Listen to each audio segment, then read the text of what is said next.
much for joining us, Georgie, or Georgina, whichever you prefer. I know it's on Georgina as your CV. We'll go for Georgie, because I know you prefer that. Yeah, so we're doing a little new series, mini-series thing, where we're getting to interview candidates and get some stories and hear about people's journeys and what has happened to them in their working career. So we thought we'd start with you, Georgie. Okay. So I'll jump straight into it, if it's okay. In a very brief way, do tell us your story and kind of how we got connected in the first place. So I was moving from South Africa and I had no idea where to start. Like, I was on LinkedIn applying to job after job after job, and you get no response. So I was getting a bit disheartened even before I'd moved here. And then I submitted my CV to like a database called Secretaries in the City, because I didn't know what I wanted to really do. I just knew I'm moving to London to start a life with my partner, and I'm a pretty organized person. I have a university degree. I just don't really know what I actually want to do. So I'll start in a support role and learn about a business from there, and maybe find my way that way. So after I submitted to Sex in the City, weird name, but It is a weird name. I agree. I find it a weird name. Did you get recommended Sex in the City, or did you just do your own search? I dug and I dug and I dug, and then it just looked like loads of recruitment agencies were on there already or using it as, I think it was even James who explained to me that it is a database where people find you that way. Anyway, I didn't really know what I was doing until I got a whole bunch of recruiters contacting me. I was like, oh, wow. Okay. So it was kind of a happy accident. And then, so I got a couple of recruiters contacting me, and then I decided to go with Addison Hall and one other recruitment agency, because first I was overwhelmed by, okay, how do I go about getting a job? Then suddenly I was overwhelmed with, okay, loads of recruiters out there that I have no idea about. Like, I have no clue. So then I was like, okay, cool. I've made my choice to go with two.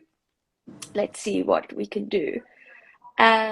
So I even started interviewing before I left South Africa.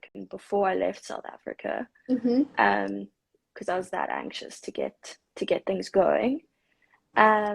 Like in the last stage of interviews, didn't get it. So then I started getting really disheartened. But throughout it, James was very encouraging. That leads thanks, Susie. And that leads us on to the next question, which is the challenges. Obviously, I was walking it through with you, and I think another thing to pick up on as well is that, you know, we obviously picked you up when you went to South Africa, you know, halfway across the world, and then we still hadn't found something. You'd made the move, obviously, very, you know, I'm sure it was incredibly, you know, a new thing for you.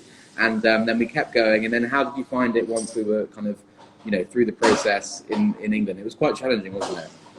Yeah, it really wasn't easy. While I was trying to settle into a new place, I was booking in probably about 2 interviews per day, and having to prep for like 2 or 3 hours beforehand, taking notes, trying to refer to those notes in the interviews, really trying to, you know, consolidate my own story about why it is I wanted the position, and trying to adapt that for each one, not in a generic way, but in the most genuine way that you possibly can when you're under pressure like that. And I have to say, Georgie, that was the thing that I think a great thing about where we finally got your role was the reason why, I think I told this to you, I'm not sure if I have, maybe I'm revealing it to you now, but the reason why you got the role over the other candidate was your preparation pre-interview. So you had everything color-coded, labelled out, all the people you'd spoken with, names, which again, you know, was impressed me massively, and impressed the client massively as well. So yeah. With I've got a bit of a question. So with, obviously you've had so many interviews, and just I think I wanted to pull up the point of, you weren't quite sure what you wanted to do when you came over from South Africa. Did going on all the interviews help that sort of you know, whittle it down into something you wanted to do, or did it make it really kind of overwhelming? Talk me through that kind of emotion and how you actually got to sort of what you wanted. I think it was a bit of both. Like, okay. There was times where I was like, okay, nope, not for me. Yeah. And there was times when I was like, okay, now I'm interested in two, whereas there's something I thought I'd never be interested in like finance, something that I knew I would be interested in, like more the fashion retail world. And I was like, like I was almost asking somebody for a bit of a sign, like point me in the right direction. So it was at times overwhelming, but at times I was able to be like, okay, no, not for me. But also what helped was with the recruiters, if you weren't 100% sure, they were like, okay, no, we're not going to let you settle for anything. Like, even though there is this big need to get a job, you still need to make sure that you are happy, not just the company that's hiring you is happy. So overall, you kind of think actually going out and experiencing different, you know, industries and different types of roles actually benefited you, because then at the end you actually got something that you really wanted by experiencing obviously different kind of interviewing, you know, with different industries. Yeah, exactly. And all of the industries were like fairly interesting to me. Like I'm a multi-interested person. I can't quite whittle myself down to like one thing. So just the exposure was really, really helpful, because it really helped me decide somewhat to narrow down some kind of direction. Yeah, definitely. And speaking from a person now with the job going very well, I know that your company just hired someone else, so things are all going well with you guys. What would be your biggest kind of advice? And I know you're slightly different, obviously you moved to a new country, but kind of a couple of things that you took through the process that you would share with someone else who's in the same position as you. Well, to any South African moving to England, speaking from your go for it. So I've got like two pieces of advice. One's for specifically South Africans. Recruitment agencies are the way. You can rely on them when you don't know even where to start. They help you. They just take away that whole experience of overwhelming anxiety about, oh my word, where do I begin? Like, it's funny. That's where to begin, isn't it? I remember that feeling. So don't underestimate the power of the recruitment agency, especially them in the UK. We didn't tell her to say that, by the way. It wasn't pre-planned. Not at all. Speaking from the heart, aren't you? We can rip up those answers now. The sticky notes behind the thing. It's blank. Great. So, sorry, keep going. And the other one is, like you said, the fact that I took notes and showed interest like consecutively throughout the interview process for one position. So if you're going in and you are not referring to your notes, you are generalizing, you're not able to really hone what you can bring to a certain role based on your own accumulated skills, it helps you to structure the whole interview process, so then it stops you from getting tongue-tied.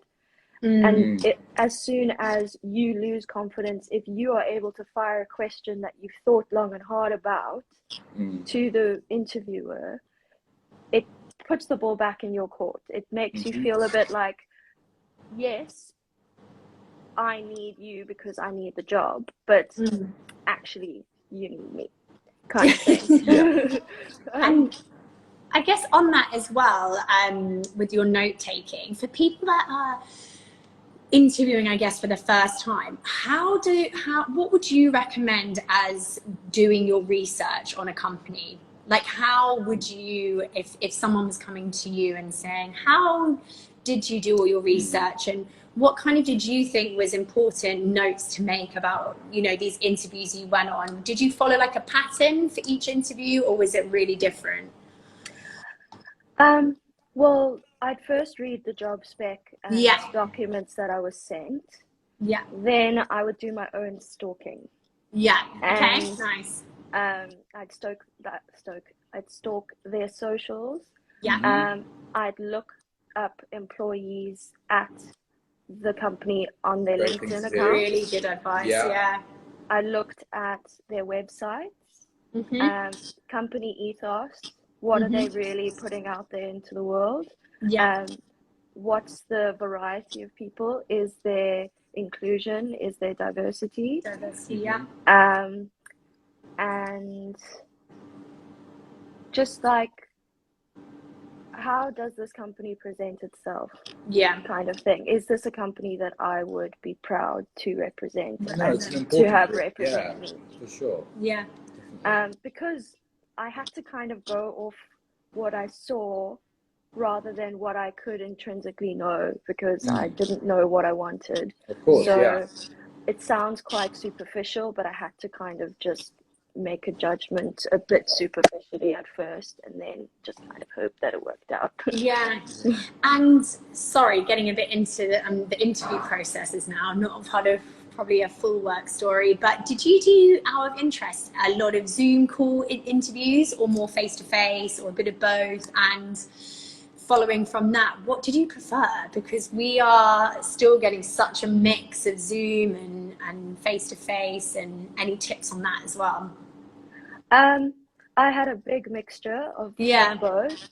It started with the Zoom interview because I was in South Africa. It just started that way because it's easier to get a slight feel of somebody from the interviewer's perspective.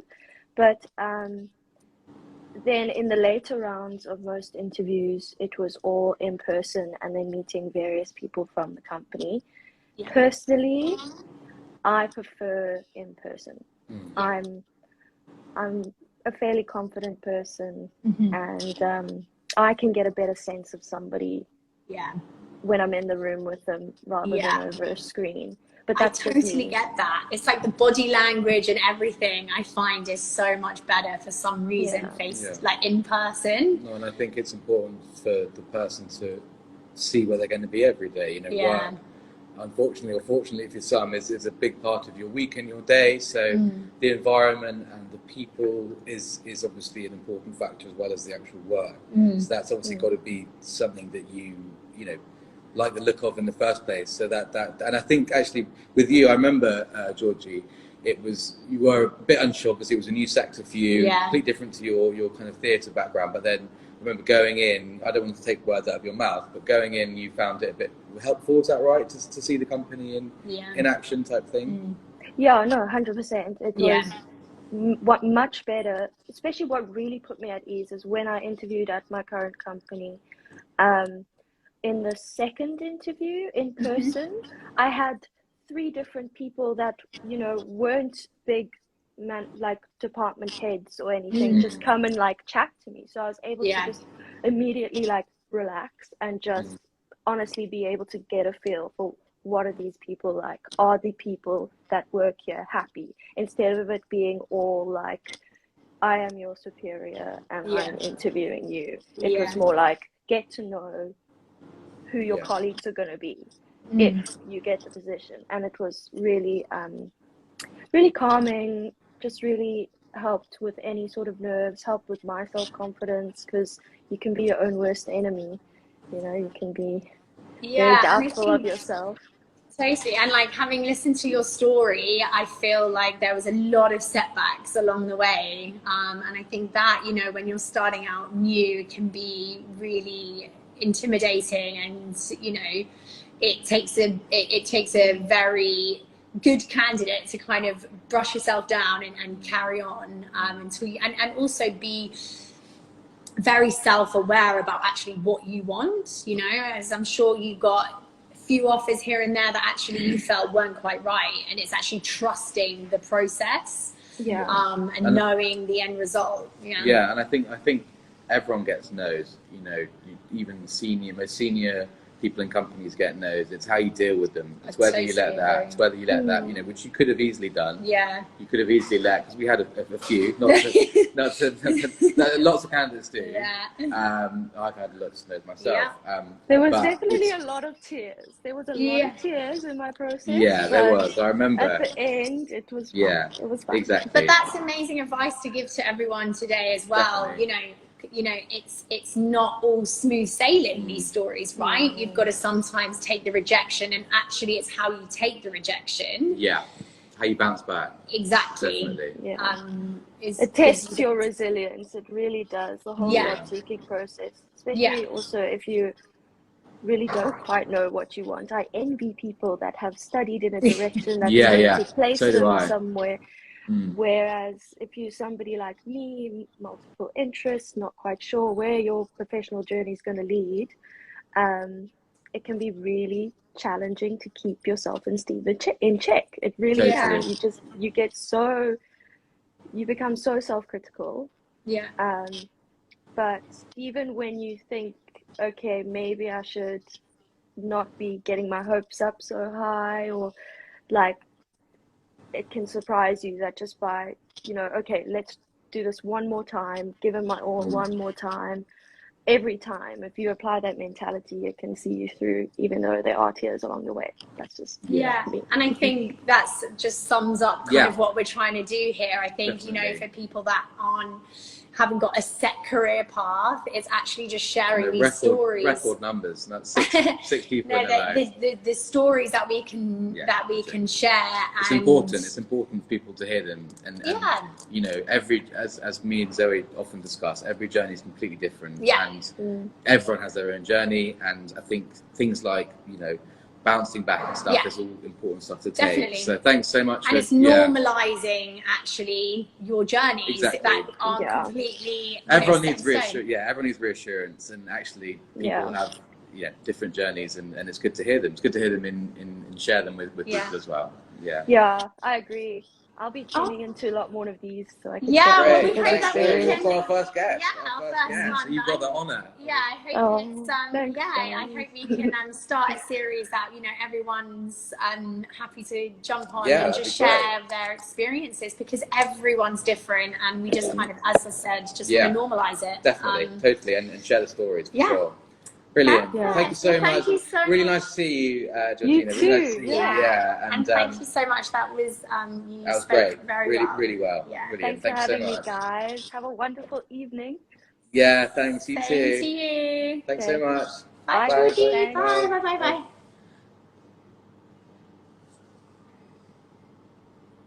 Okay. Oh, Let's I think see. we are.